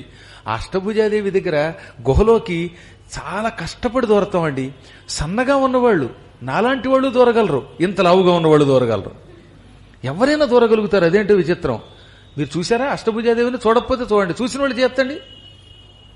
బా 6 మంది ఎత్తారు. ఈసారి అష్టభుజాదేవి దర్శనానికి తీసుకెడతాను. ఎలాగో అక్కడ అద్భుతమైన కార్యక్రమం చేయబోతున్నాం. వింధ్యాచల నివాసిని దగ్గర కూడా దేవీ భాగవత ప్రవచనం మళ్ళీ చాలా కాలం తర్వాత చెప్పబోతున్నాం. ఎప్పుడో 2005లో చేశాను.